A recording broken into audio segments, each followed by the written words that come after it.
이 구원을 등한시하지 말라라고 말씀하고 있는데, 이것은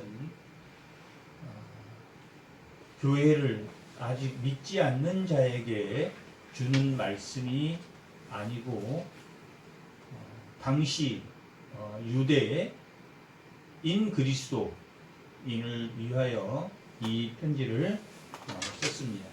유대인 그리스도인, 유대인이면서 예수를 믿는 자들에게 보낸 편지입니다.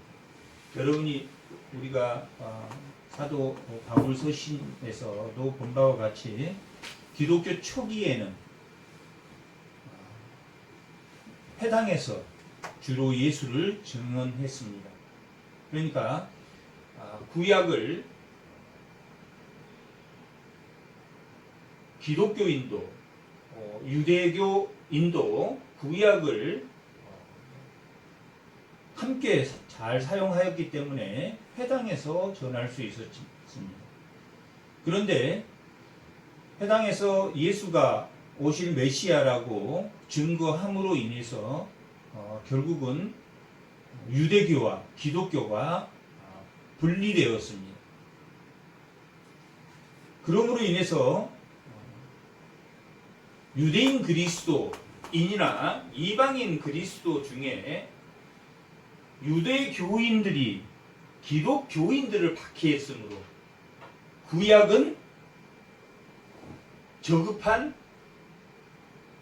말씀이며 구약의 시대는 이미 지났기 때문에 구약은 끝났다. 구약을 배척하는 시대가 있었습니다. 그렇게 구약을 배척함으로 이 신약의 히브리서를 쓴 기자는, 우리가 이 13장에 보면 디모데가 나오기 때문에 이 히브리서를 바울이 썼을 것이다 라고 하지만, 실제로 이 히브리서는 누가 쓴지 모른다 라고 말하는 것이 더 정확합니다. 바울 서신은 13개고 이 히브리서를 포함하면 14권이다 라고 말을 하는데, 이 히브리서는 저자가 누구인지 모른다 라고 우리가 알고 있는 게 좋습니다. 그리고 이 히브리서를 제외한 야고보서, 베드로전서, 요한 1, 2, 3서, 유다서, 이 뒤에 나오는 서신서를 우리가 공동서신이라고 말하고, 바울 서신을 우리가 바울이 쓴 서신서를 바울 서신, 그리고 이 히브리서 해서 신약이 27권이 됩니다. 그런데 당시 그렇게 유대교하고 기독교의 갈등이 심함으로 이 구약을 등한시하는 일이 생겼습니다. 그리고 그러므로 인해서 또 구약을 완전히 배척하고 신약만이 성경이다 라고 말하는 사람도 생겼습니다. 그걸 우리가 말시온이라는 사람의 이단을 이야기하는데, 구약은 이제 끝났고 신약만이 성경이다 라는 이단이 생기기까지 했습니다. 구약을 배척하는 그러한 시대가 있었습니다. 그게 아니다. 구약도 하나님이 주신 말씀이고 신약도 하나님이 주신 말씀이므로 우리가 구약과 신약의 그 구원을 등한시해서는 안 된다라고 하는, 그러니까 이 바울 서신의 마지막, 바울이 64년에서 66년 경에 죽였다면, 그 바울이 죽은 후 어느 시점 70년대 그 후반에 우리가 구약을 등한시하면 안 된다. 신약을 등한시하는 것도 더욱 안 된다. 라고 이 기록한 서신서가 히브리서입니다. 히브리서가 쓰여진 게 구약의 말씀을 너무 등한시하고 또 신약의 말씀도 등한시하면 너희가 그렇다라는 것을 기자가 기록해 놓은 것이 이 히브리서입니다. 그러면 구약과 신약에 어떤 연관성이 있는가 하는 것을 기록해 놓은 책이 히브리서입니다. 그러므로 모든 신약에 예수님에 관한, 예수님에 대해서 뭘로 증명을 해야 이게 구약과 신약이 같다는 것을 보여주겠습니까? 구약으로 예수님을 설명해내는 것이 이 히브리서입니다. 그래서 이 히브리서는 신약의 설교문이다. 구약을 설교해주는 설교문이다 라고 말하기도 합니다. 예수님을 증명하는데 구약에 어떤 연속성이 있는가 하는 것을 보여주는 말씀입니다. 이것도 상당히 중요한 이유가 이 히브리서를 읽으면 처음에 잠깐 읽으면 앞부분 1장에서 4장까지 읽게 되면 천사보다 예수님이 낫구나. 모세보다 예수님이 낫구나. 여호수아보다 예수님이 낫구나. 이런 불연속성에 초점이 맞추게 됩니다. 구약과 마치 신약이 다르구나 하는 것을, 차이가 많구나 하는 것을 느끼게 됩니다. 하지만 그렇게 불연속성을, 예수님이 구약에는 짐승의 피로 대속을 해줬지만 예수님은 자신의 피로 대속했기 때문에 구약의 짐승과 예수님이 다르다라는 것을 우리가 불연속성이라고 합니다. 짐승의 피와 예수님의 피가 다르다 하는 것은 불연속성이 있지만 짐승의 피로 하나님의 말씀, 약속으로 죄를 사해 준 것처럼 예수님의 피는 완전한 피이심으로 그 피 자체가 우리의 죄를 완전한 대속을 해 주셨다라고 말하는 대속의 연속성을 말하는 것이 더 중요하다라고 이 히브리서는 그런 기록입니다. 왜 천사보다 더 낫게 하시고 천사보다 더 못하게 하셔서 십자가에 죽게 하셨는가 하는 설명을 기록해 낸 것이 히브리서입니다. 히브리서는 천사보다 낫고 어떤 구약과 신약의 차이를 말하는 게 아니라 구약에서 출발하는 것이 어디에? 이 신약에 동등하게 그게 연결됐다라고 하는 것입니다. 첫째는 하나님의 계시가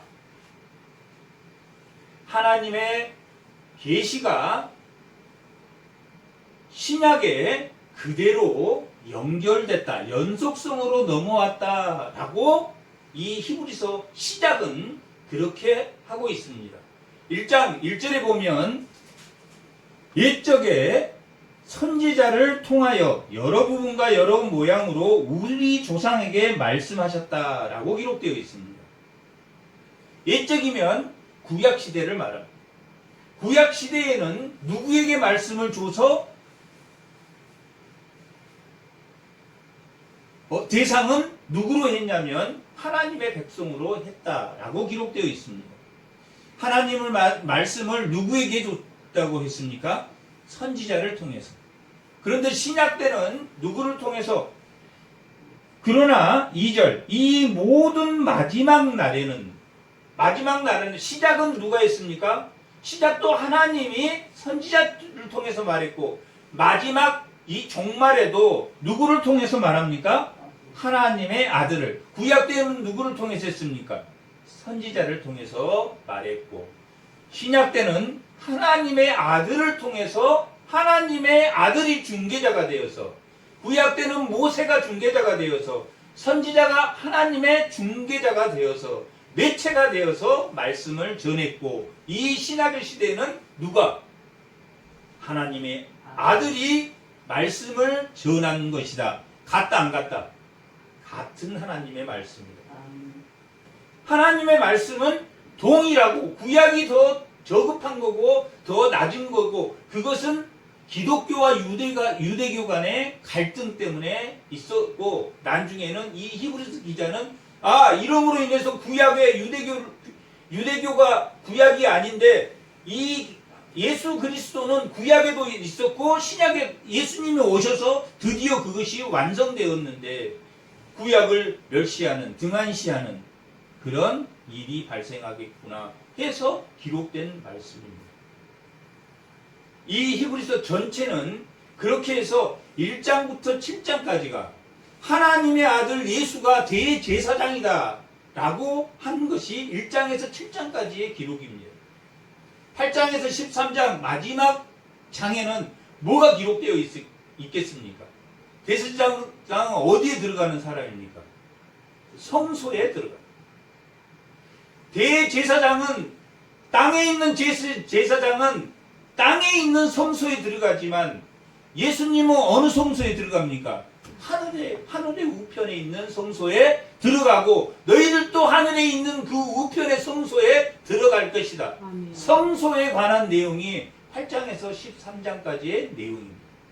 하나님의 아들 예수가 구약에 있는 그 제사장으로 오셨고 그 참된 예수님이시고 그 대제사장이 땅의 성소에 피를 들고 짐승을 들고 대제사장은 들어가지만 예수님은 하늘 성소에 자신의 피를 들고 들어갔다. 그 성소에 들어간 내용이 8장에서 마지막 장까지.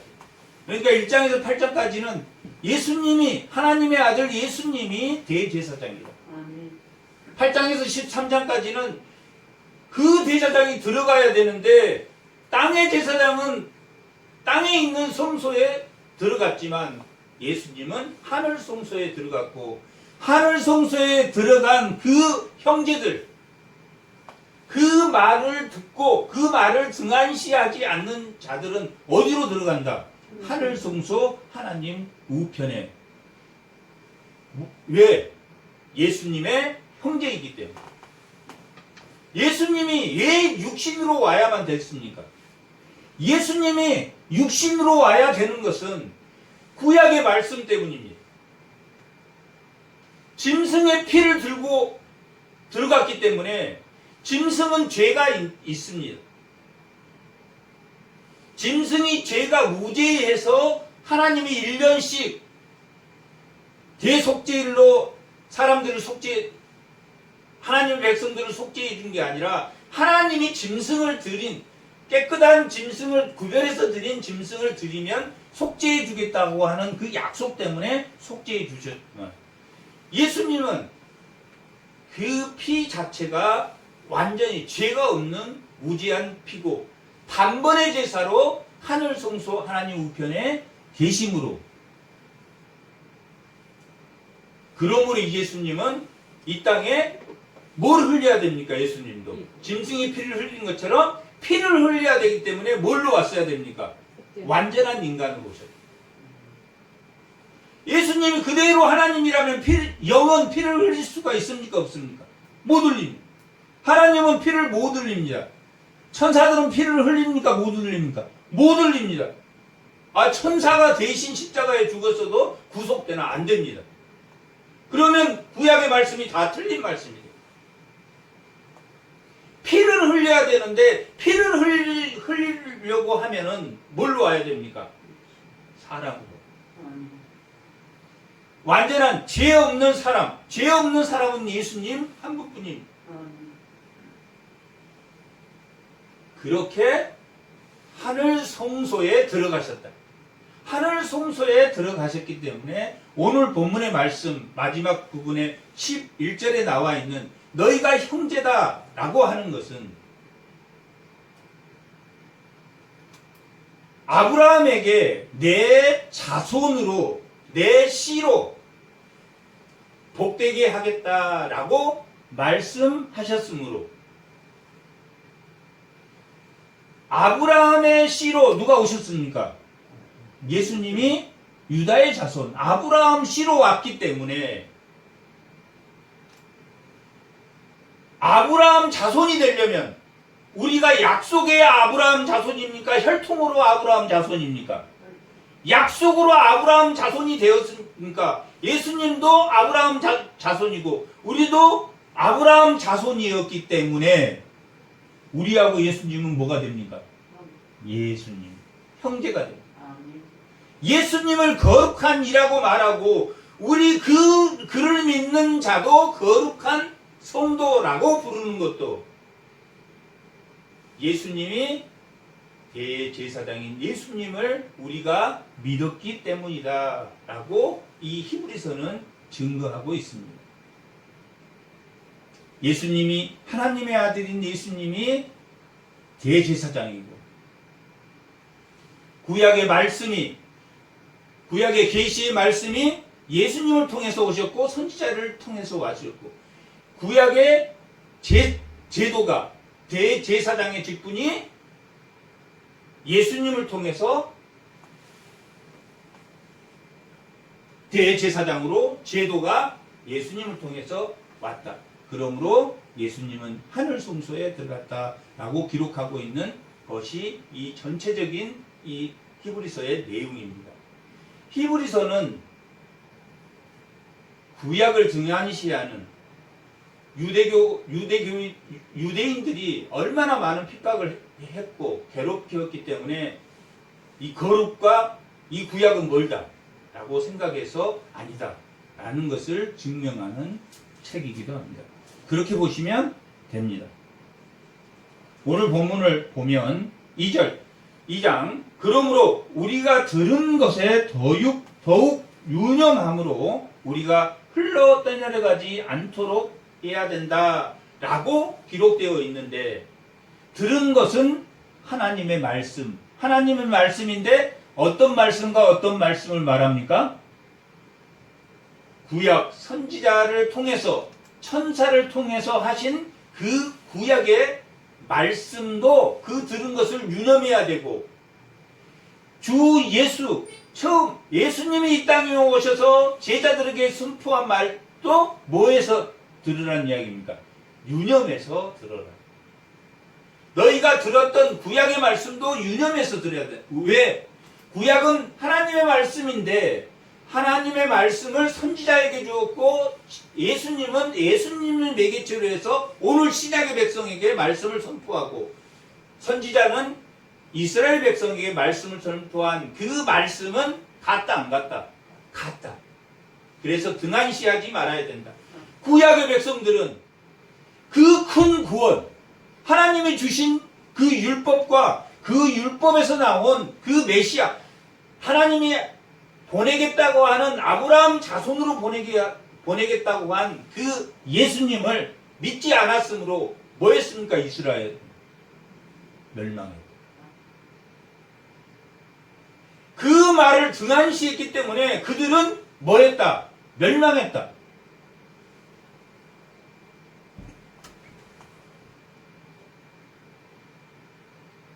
그래서 지금 1장의 내용이 이 그러므로 안에 다 함축이 되어 있습니다. 예수님이 하나님의 아들로 오셨고, 이 신약에게 말씀하신 그 말씀과 구약의 말씀은 같다라고 1장은 말하고 있습니다.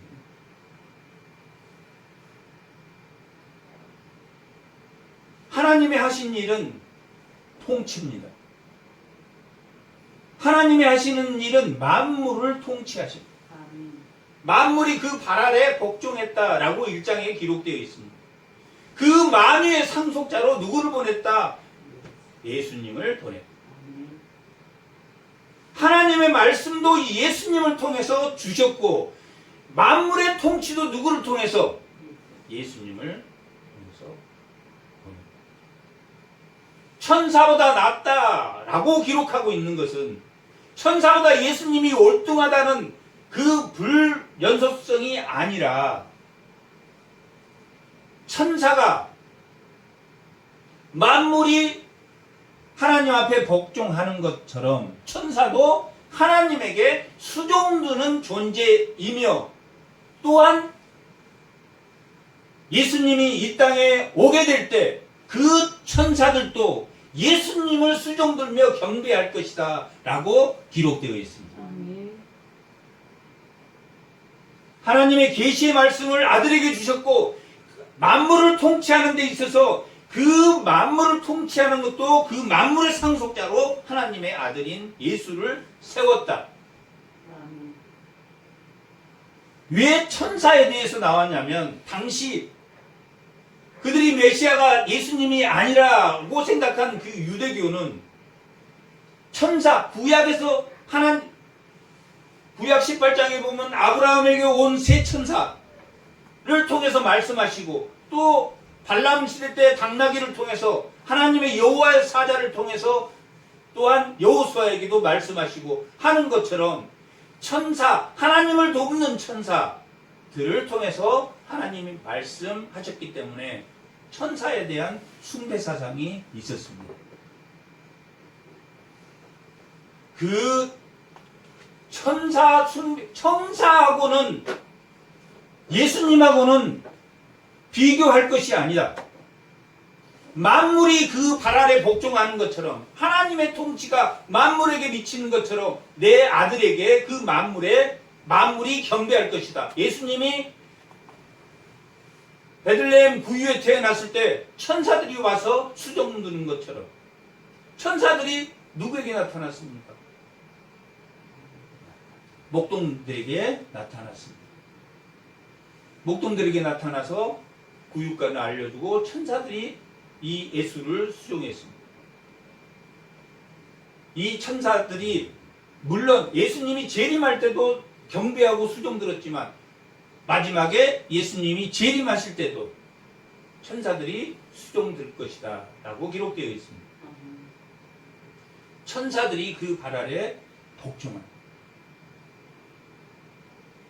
천사들이 수종드는 것은 뭐 때문에 수종듭니까? 예수님이 뭐 하시기 때문에? 만물을 통치하기 때문에. 예수님하고 비교할 수가 없다, 천사는. 천사는 오늘 우리가 웨스트민스터 신앙고백 대요리 문답에서 말했듯이 천사는 수종드는 존재다. 좋은 천사는 하나님의 일에 수종드는 천사고, 또한 천사는 하나님의 섭리로 그들이 타락하면, 영적으로 타락한 천사가 생기게 됩니다. 그걸 우리가 마귀라고 합니다. 타락한 영을. 그러한 타락한 영도 다, 천사도 타락한 영도, 모든 것이 누구를 위하여? 하나님을 위해서 존재한다라고 기록되어 있습니다. 그렇게 하나님의 말씀을, 이 천사가 나오는 것도, 천사는 수종두는 존재지 너희가 숭배할 그런 존재가 아니다. 예수를 믿는, 예수 그리스도가 우리가 함께하는 너희들에게도 천사는 뭐한다? 수종두는 존재다 라고 기록되어 있습니다. 2절에 보면 천사들을 통하여 하신 말씀이 천사들을 통해서 하신 말씀이다 라고 하는 것은 지금 구약을 이야기합니다.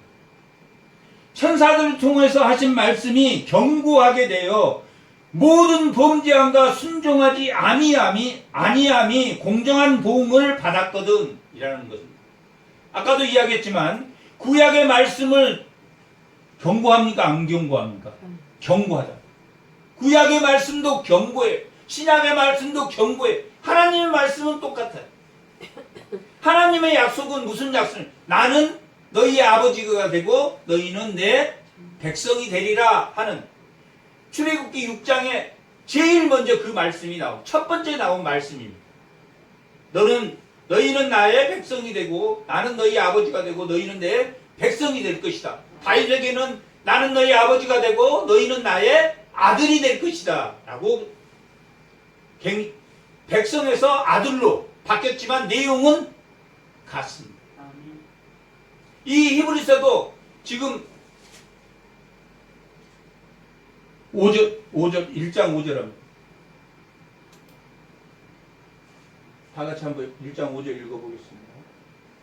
하나님께서 어느 때에 누구에게 너는 내 아들이라 오늘 내가 너를 낳았다 하셨으며 또 다시 나는 그에게 아버지가 되고 그는 내게 아들이 되리라 하셨다. 이게 언약입니다. 언약. 구약 때도 언약. 출애굽하기 전에 제일 먼저 내가 너희 아버지가 되고 너희는 나의 백성. 이게 언약입니다. 언약의 말씀의 언약의 내용은 같습니까? 틀립니까? 같다. 언약의 내용이 달라진 게 아닙니다. 똑같습니다.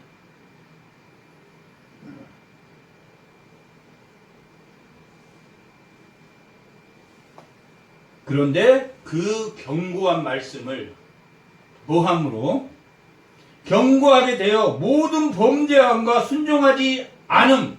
이스라엘 백성들이 범죄하고 순종하지 않았답니다. 그 하나님이 주신 말씀을 순종하지 않았다. 율법을 자기 의로 삼았다. 사람은, 인간은 자율과 타율과 신율, 하나님의 법에 의지합니다. 하나님의 하나님을 믿지 않는 사람도 하나님이 영원한 존재가 있을 것이다 라는 그 영원성은 주셨다라고 전도서에 말하고 있습니다. 영혼을 사모한다. 하나님을 믿지 않는 사람도 영혼을 사모해. 하나님이 누구인가를 알고자 하지만 뭐 때문에? 자율과 타율 때문에. 자율은 자기가 만든 법이고 타율은 세상의 법입니다. 세상의 법이 나를 통제해. 이렇게 하면 안 된다, 이렇게 하면 안 된다. 세상의 법이 빨간불이 켜지면 가고 파란불이 켜지면 빨간불이 쓰고 파란불이 켜라. 이 타율에 의해서 세상의 법이 우리를 지배합니다.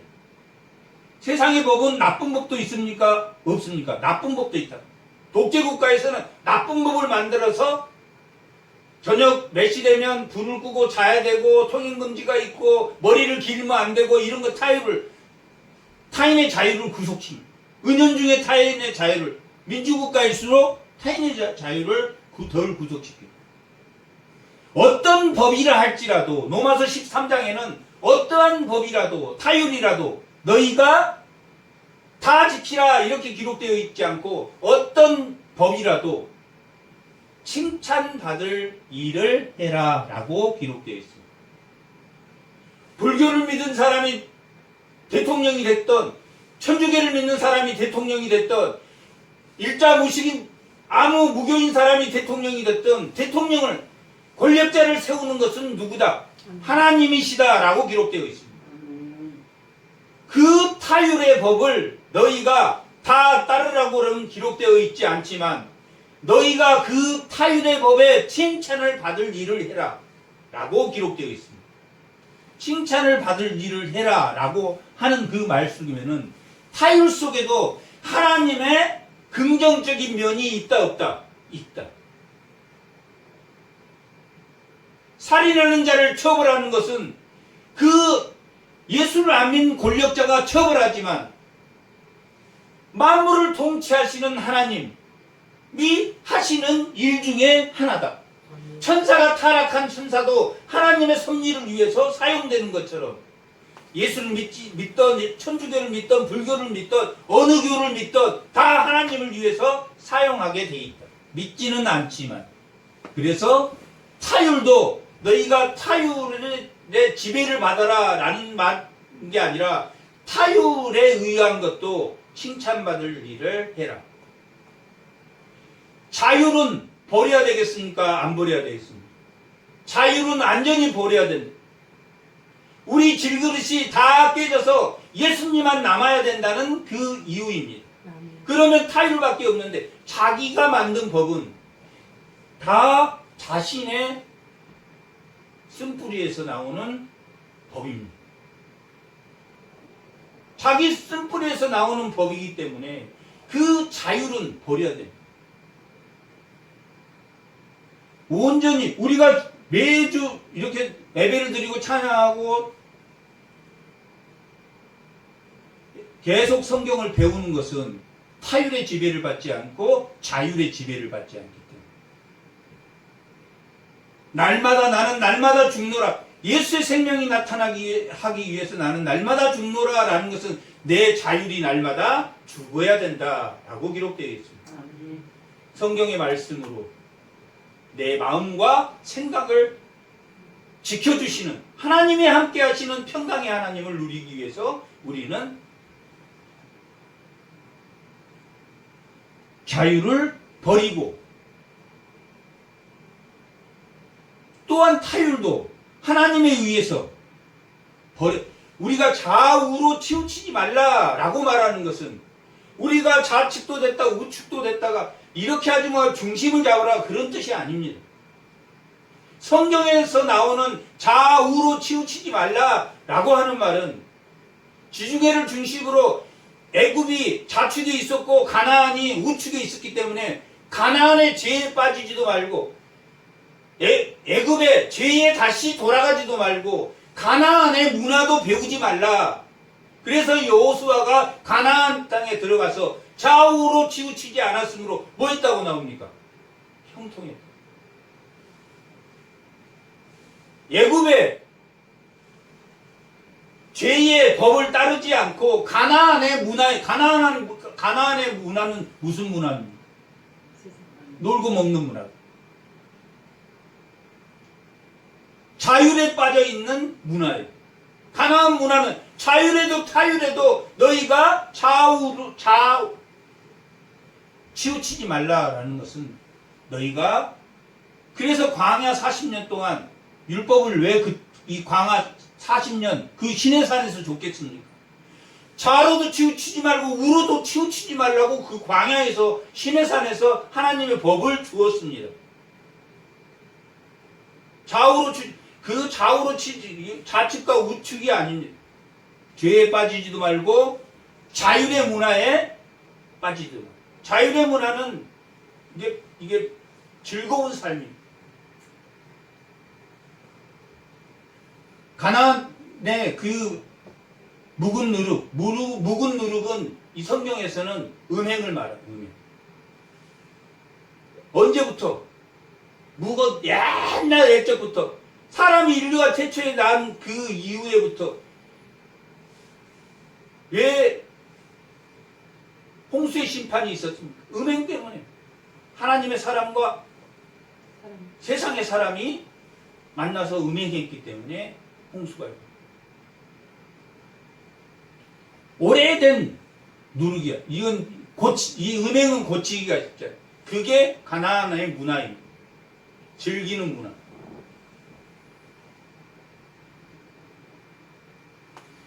그렇게 범죄함과 순종하지 아니함.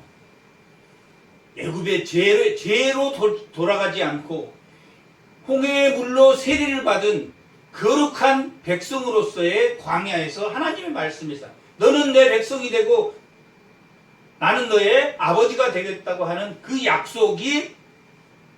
약속을 순종하지 않아. 그 말씀을 범죄하고 순종하지 않으므로 공정한 벌을 받았다. 이스라엘이 멸망했다. 로마서 9장에서 11장에 보면 너희가 시기하도록 이방인의 우리를 하나님 붙들고 이스라엘 백성만 붙들고 좀 붙잡아 줬으면 우리도 예수님 메시아라고 믿었을 텐데 왜 우리를 버리고 이방인이 더 우리 하나님을 더 많이 믿게 됐습니다. 너희가 뭐 하도록? 시기하도록. 우리 하나님인데 이방인들이 그 하나님을 더 잘 믿어. 시기하도록 했다라고 이 로마서에도 기록되어 있습니다. 그들이 공정한 범죄하고 순종하지 않고 하나님의 율법이 잘못돼서가 아니라 뭐 했기 때문에 그들의 마음이 완악했기 때문에 그들의 마음이 완악기 때문에 그들이 보응을 받았다. 이스라엘이 멸망했다. 3절 우리가 이같이 큰 구원을 여기서 이같이 큰 구원을 등한시하면 예수를 믿는 사람이 하나님의 말씀을 등한시하면 구약을 등한시하면 예수님이 주신 산상수훈을 등한시하면 예수님이 주신 다락방의 강화를 등한시하면 예수님이 주신 여호와의 날을 등한시하면 어찌 그 보응을 피하리요. 신약의 백성이 구약의 백성만 보응을 받았으면 신약의 백성도 보응을 받는다는 이야기입니까? 안 받는. 보응을 받는다. 이 보응을 받는다는 것은 구원에서 탈락한다라는 뜻은 아닙니다.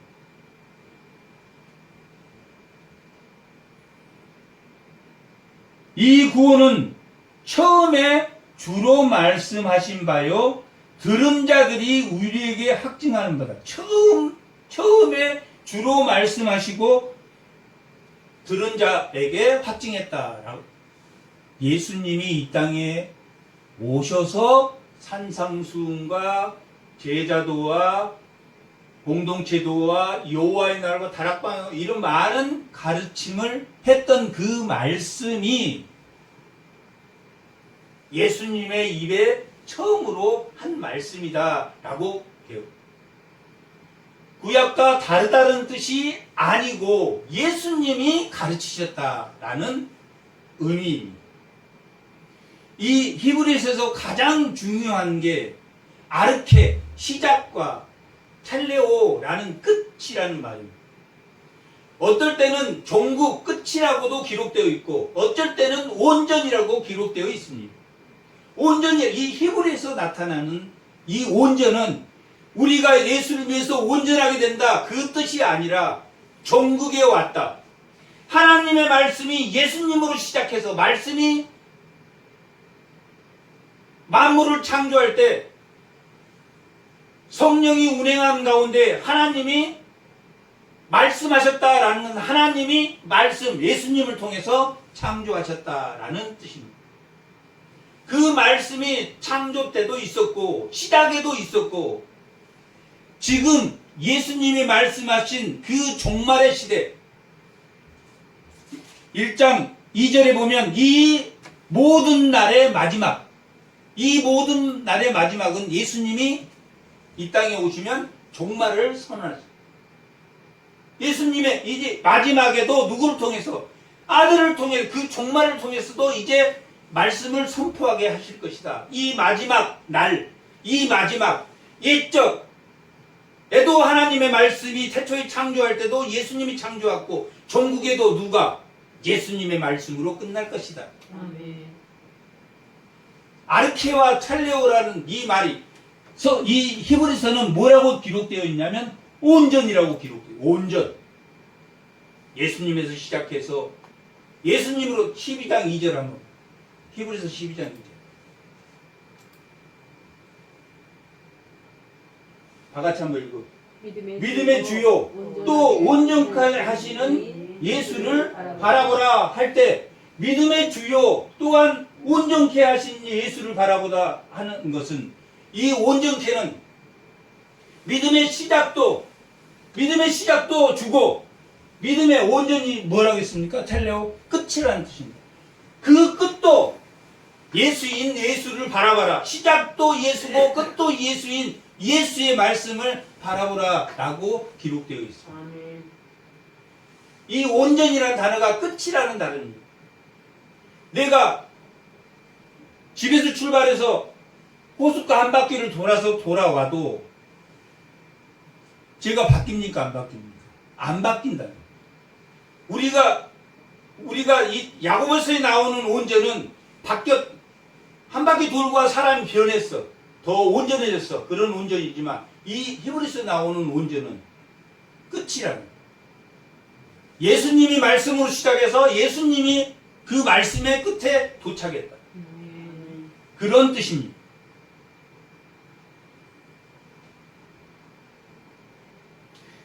이 구원은 처음이라는 그 단어가 그런 의미입니다.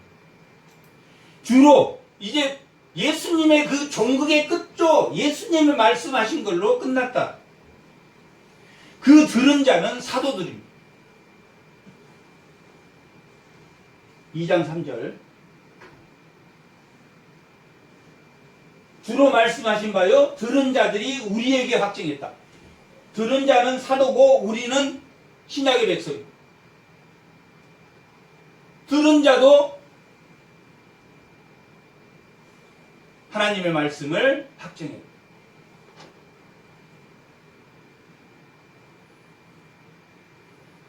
첫 번째는 구약의 말씀이 우리의 구원의 길에 함께하고 또한 예수의 말씀이 우리와 함께하고 구약의 말씀을 등한시하지 말고 신약의 말씀을 예수님이 하신 말씀을 등한시하지 말아야 되고 세 번째는 하나님이 우리와 함께 증거하신다. 하나님이 우리가 말한 바 장차 오실 세상을 천사들에게 복종하게 하심이 천사에게 복종하게 하셨습니까? 누구에게 복종하셨습니까? 예수님에게. 하나님의 아들에게 천사에게 복종한 것이 아니고 천사에게 복종한 게 아니라 그 아들에게 복종하게 했다는 것을 뭘로 증명해야 되겠습니까? 이 히브리서라면 구약에 천사에게 복종한 게 아니라 하나님의 아들에게 복종하게 했다라는 말이 구약에 있어야 됩니까? 없습니까? 있어야지 지금 유대교나 구약을 신약의 백성들 중에 구약은 유대교 나쁜 놈들, 구약은 나쁜 놈들 하지 않을 것이다. 유대인들도 유대교를 믿는 당시의 유대인들도 구약만 붙들고 있을 게 아니라 신약도 붙들어야 되겠다라고 이 히브리서를 보면 알게. 유대인 그리스도 중에서도 구약은 안 돼, 구약 나쁜 놈들이야, 저 이스라엘 백성들 나쁜 놈들이야 하지 않게 하기 위해서 이걸 기록한 목적입니다. 하나님도 표적들과 4절 하나님도 표적들과 기적과 여러가지 능력과 및 자기의 뜻을 따라 성령에 나눠주는 것으로서 그들과 함께 하셨다. 기사와 능력과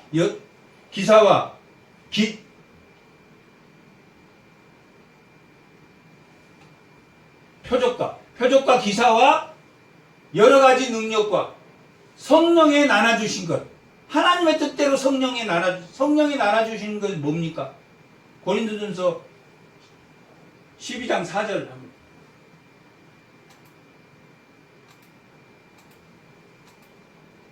고린도전서 12장 1절 합니다. 1절은 뭐에 대해서 기록한 거예요?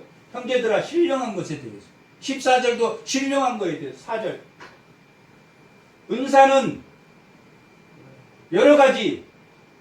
여러가지나 성령은 같고 여러가지 성령 하나의 성령으로 여러 사람에게 여러가지 은사를 줬다.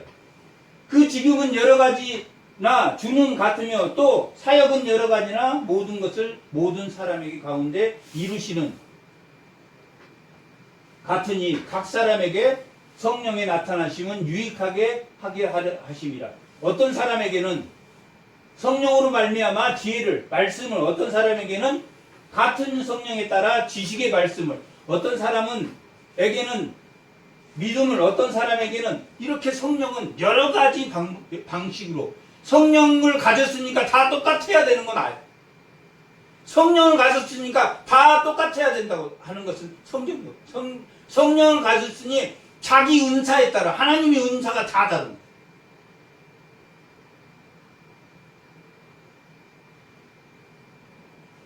교회에서 그 은사 문제로 고린도 교회의 다툼도 그래서 생겨요.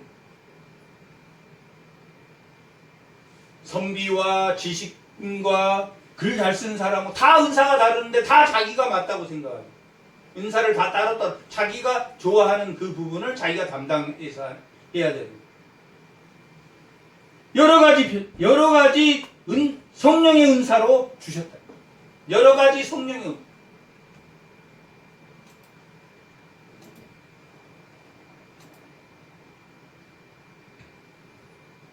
그들과 함께 증언하십니다. 말씀 한번 찾아보겠습니다.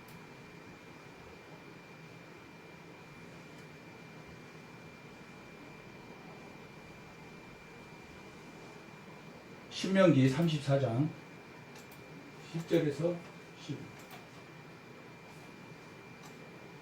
10절에서 11절 다 같이 한번 읽어보겠습니다. 그 후에는 이스라엘에게 모세와 같은 선지자가 일어나지 못하나니 모세 시대가 끝났습니다. 모세는 여호와께서 대면하여 하시던 자요 여호와께서 그를 애굽 땅에 보내사 바로와 그 모든 신하와 그의 온 땅의 모든 이적과 기사로 그들을 하나님의 능력을 보이셨다라고 기록되어 있습니다. 표적과 기사는 언제 일어납니까? 새로운 계시가 이게 하나님이 하신 일이라 라는 것을 알게 하기 위해서 뭘 일으키셨던 표적과 기사를 뭘로? 표적과 기사와 여러 가지 능력으로 또한 우리 각 개인에게 성령으로 나누어 주신 것을 오늘 이 신학의 백성 성령으로 나누어 주신 것을 나타낸 그것이 뭡니까? 하나님의 능력이다. 하나님의 능력.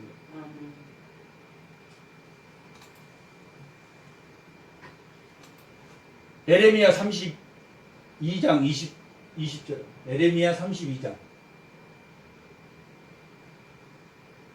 에레미야 31장 31절은 새 언약을 말합니다.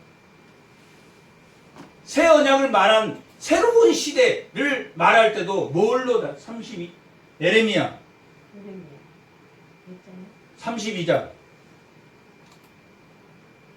20절 21절 주께서 애굽 땅에서 표적과 기사를 행하시고 오늘 이 에레미야 시다. 오늘에도 이스라엘과 인류 가운데 그와 같이 행하신다.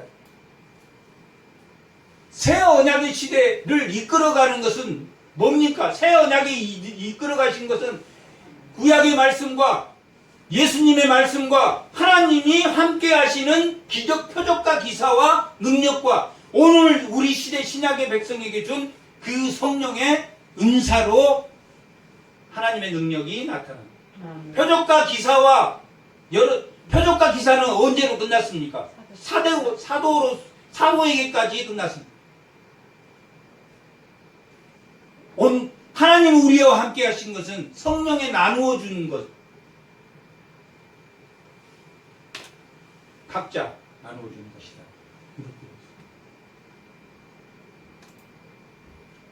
5절 하나님이 우리가 말한 바 장차 올 세상을 천사들에게 복종한 것이 아니고 이 6절, 7절, 8절은 뭐냐면 구약의 시편 8편 4절에서 오늘 우리가 읽었던 그 내용입니다. 천사에게 복종하지 않는다라는 것이 이 시편 구약에 나왔다 기록돼요.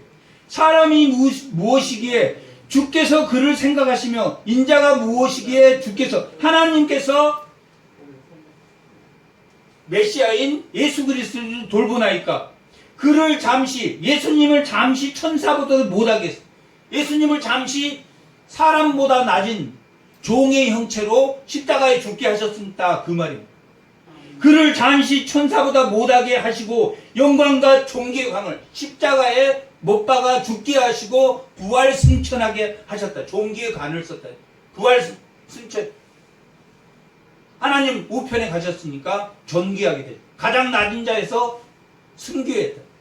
신분이 승귀했다. 완전히 하나님 우편에 하나님의 우편에 앉았다라는 것은 하나님처럼 이 만물을 뭐한다? 통치한다. 통치하고 인도한다라는 의미를 가지고 8절 만물을 그 발 아래 복종하였다라고 만물을 그 발 아래 복종했다라고 하는 말은 하나님이 만유의 상속자로 예수님을 세웠기 때문에 만물이 그 앞에 복종했다. 1장 13절 한번 1장 13절 한번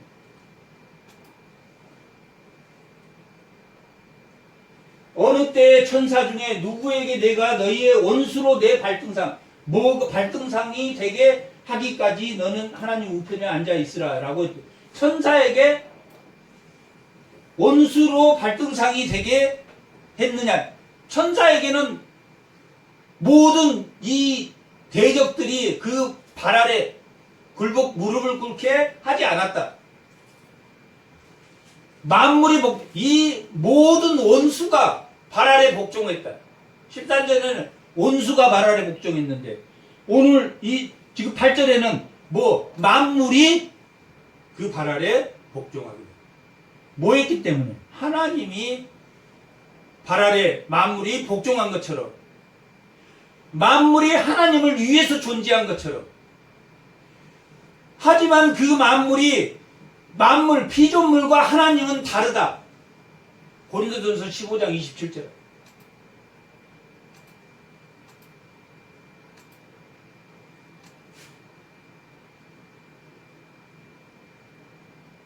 다 같이 한번 읽어보겠습니다.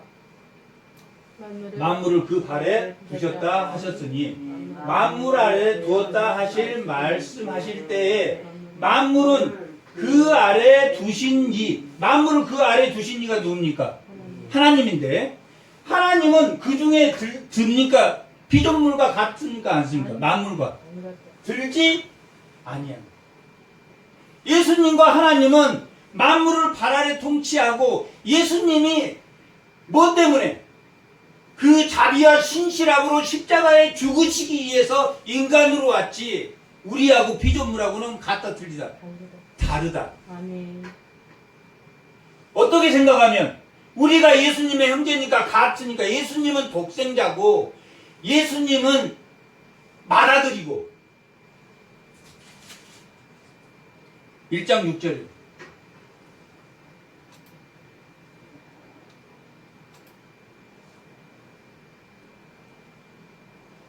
그가 맏아들을 이끌어 세상에 다시 들어오게 하실 때에 하나님의 모든 천사들은 그에게 경배할 것이다. 이게 초림 때 경배한 내용은 예수님일 때 맏아들로 오셨으니까 맏아들이라는 것은 그 다른 자식들이 있다라는 뜻입니까? 없다라는 뜻입니까? 많이 있다. 그게 누굽니까? 그 형제가 예수를 믿는 사람. 우리가 형제니까 예수님하고 같다라는 기록은 없습니다. 예수님은 독생자고 맏아들이고 우리는 뭐라고 기록되어 있습니까? 성경에서는 양자, 하나님의 자녀. 그로 인해서 영생을 받았다. 예수님이 부활하셨기 때문에 우리도 부활의 영생, 완전한 생명을 얻었다.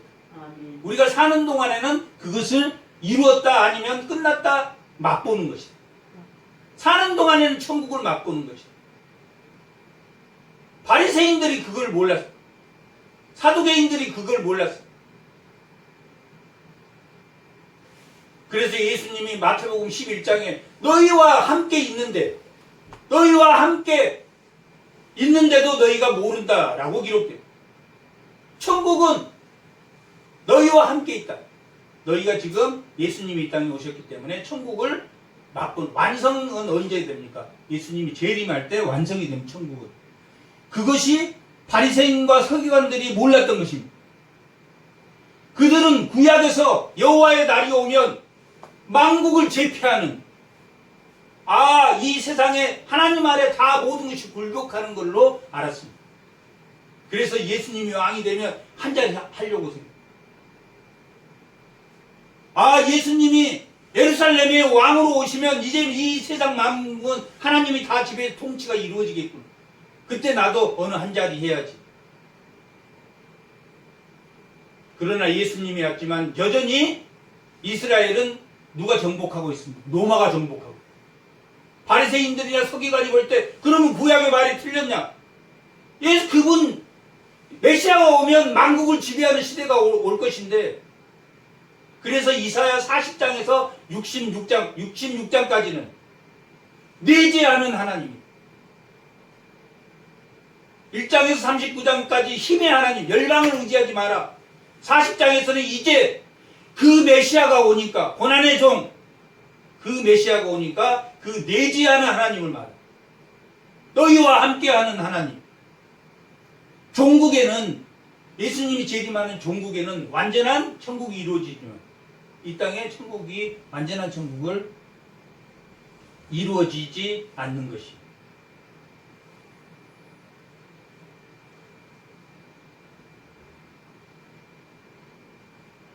그분이 만물을 다스리고 복종하게 하셨다. 하지만 지금은 천사보다 잠시 못하게 하셨다. 9절. 천사들보다 못하게 하신 이유가 나와. 9절. 오직 우리가 천사들보다 잠시 동안 못하게 하심을 입는 자, 곧 죽음의 고난을 받아야 돼. 죽음의 고난을 받아야 되기 때문에, 피를 흘려야 되기 때문에 사람으로 와야 되고, 사람으로 와야 되기 때문에 천사보다 못하게.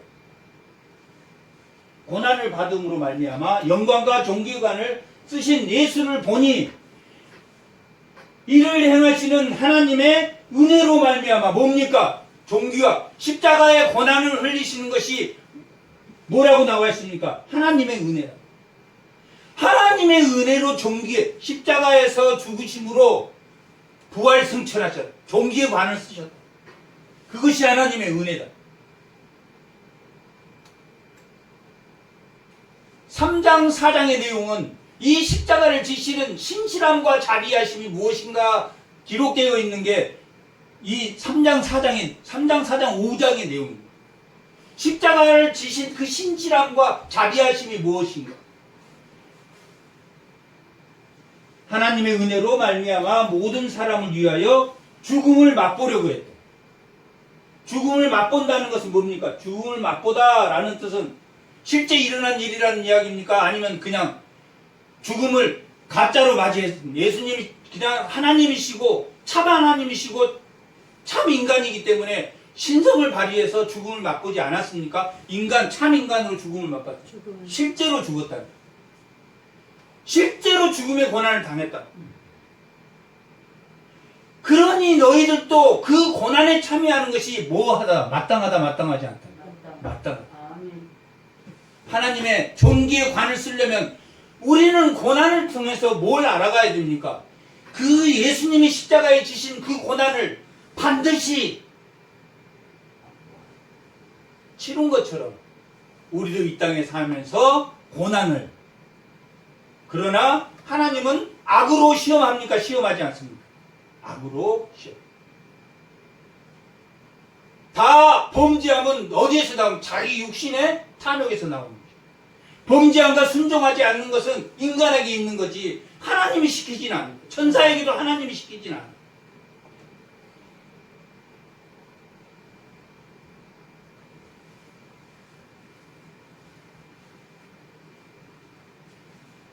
그 죽음의 영광,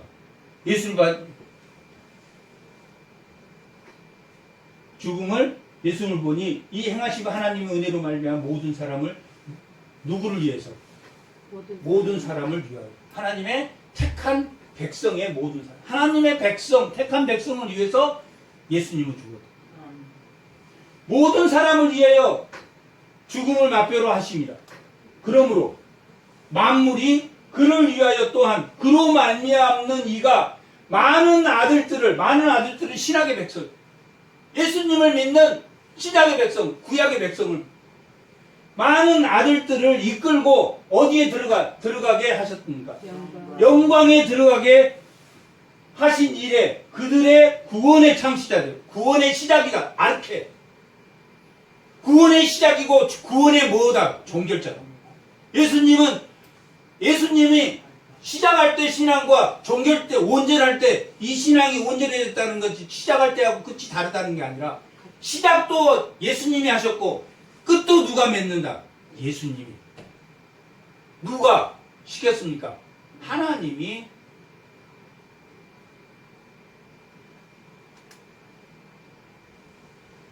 (11절) 거룩하게 하신 이는 누굽니까? 예수님. 거룩하게 함을 입은 자 누굽니까? 우리. 예수를 믿는 자. 이 거룩이란 말은, 이 거룩하게 함이라는 것은 어디를 따르는 자들입니까? 신유를 따른 하나님 구약의 말씀과 신약의 말씀과 하나님의 능력, 성령의 능력으로 참여하는 신약의 백성을 말하는데, 뭘 하지 않는, 하나님의 말씀을 등한시하지 않는, 하나님의 말씀과 구약의 말씀과 하나님과 함께 하심을 등한시하지 않는, 그걸 거룩함을 입게 된 이 거룩이 똑같은 예수님에 의해서 너희가 거룩하게 되고, 있는 자들을 다 한 근원에서, 어디에서? 하나님에게서 나와. 한 군원에서 난지라 그러므로 형제라 부르시기를 부끄러워하지 않다. 형제라고 부르는 걸 부끄러워하지 않다. 아브라함의 씨로 왔고 우리는 아브라함의 약속으로 양자 되었으니까 하나님의 아들이 되었으니까 형제됨을 왜 형제됨을 부끄러워해야 됩니까? 인간은 죄인이기 때문에. 그래서 예수의 십자가는 자비와 신뢰함으로 자비와 충성으로 십자가에 죽으셨다. 자비와 충성으로 죽었다는 게 3장, 4장, 5장이 돼요.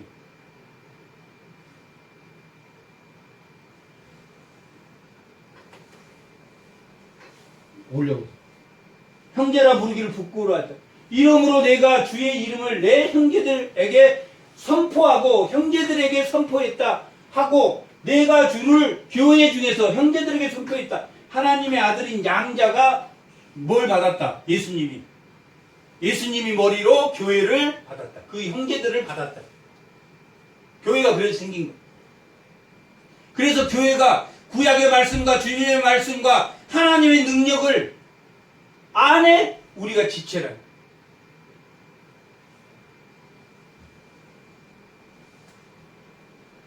주를 교회 중에서 찬양한다. 또 다시 내가 그를 의지하리라. 이거 구약의 말씀입니다. 의지하리라. 하나님만 의지하는. 예수님이 하나님만 의지하기 때문에 우리와 형제가 됩니다. 우리도 누구를 의지합니까? 하나님만 의지합니다. 동인 한 근원만 의지합니다. 하시고 또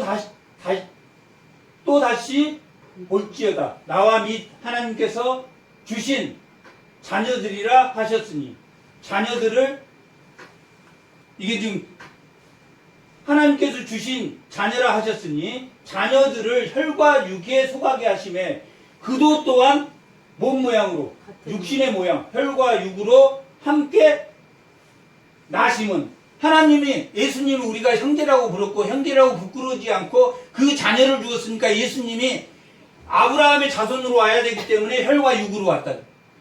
우리가 예수님이 십자가에 죽으셔서 피를 흘려야 되니까 혈과 육으로 육을 속해줘야 되니까 하나님의 약속한 자신을 속해줘야 되니까 자신도 인간으로 왔다. 혈과 육으로 왔고 또 같은 모양으로 혈과 육을 함께 진시씹은 죽음을 통하여 죽음의 세력을 잡는 곧 마귀를 뭐하려고 혈과 육으로 인간 혈과 육인 아브라함이 약속한 그 자손으로 오셨고 그 약속으로 오신 이방인을 위해서 혈과 육으로 왔고 또한 그것이 십자가에 와서 혈과 육으로 죽는 것은 마귀를 멸할 목적이에요. 또 잠깐 15절 또 죽기를 무서워하는 한평생 매여 종노릇하는 죽음의 종노릇 한평생 종노릇하는 모든 자기에 능히 주려고 죽음의 종노릇하는 것을 놓아주기 위해서 예수님이 어떻게 해서 하나님 우편에 갔습니까? 죽음을 통해서 갔다. 죽음의 종노릇하는 것을 놓아주기.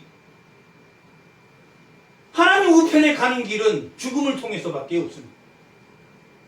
사단이 그 죽음의 권세를 갖고 있기 때문에 그 마귀를 멸하고 죽음의 권세에 잡혀있는 자들을 놓아주기 위해서 예수님이 육신으로 오셨고 십자가에 죽으셨다.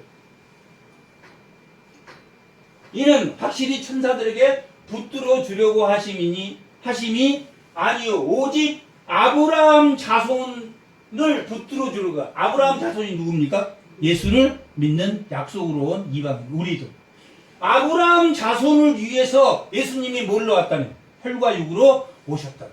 혈과 육으로 오신 목적 마귀를 멸하기 위해서 죽음의 손에 잡혀있는 자들을 놓아주기 위해서 또한 아브라함 자손 약속으로 주신 아브라함 자손 이방인 우리 신약 백성을 위해서 예수님이 육신으로 오셨다라고 기록되어 있습니다. 아멘.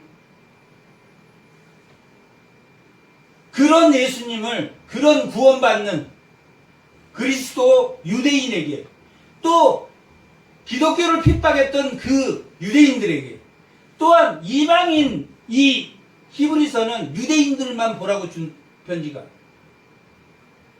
유대인에게도 유대인 그리스도인에게도 또한 기독교인들에게 이방인 기독교인들에게도 예수님을 이 땅에 아브라함 자 너희들이 아브라함 자손 되었기 때문에 그 혈과 육으로 아브라함 자손의 혈과 육으로 오셔야 했고 구약의 짐승의 피로 죄를 줬기 때문에 뭔가 피를 흘려야 되기 때문에 사람의 몸으로 오셨다. 완전한 사람의 몸 라고 증거하고 있습니다. 구원을 예수님이 이 땅에 오신 그 시작과 종결이 준 그 예수님 사이에 죽음의 고난을 통해서 우리를 아브라함 자손으로 약속의 자손으로 자녀 삼아 주신 그러므로 영생을 주신 그 구원을 등한시하지 말라라고 이 히브리서 기자는 유대인들에게 이방인에게 예수님을 믿는 유대인에게 예수님을 믿는 이방인에게 또한 오늘의 누구에게 신약 백성 우리에게 구원을 등한시하지 마라. 뭘로 살아야 된다? 자율과 타율을 버리고 뭘 살아야 된다? 신유를 따라 하나님의 말씀에 따라서 우리가 살아야 된다.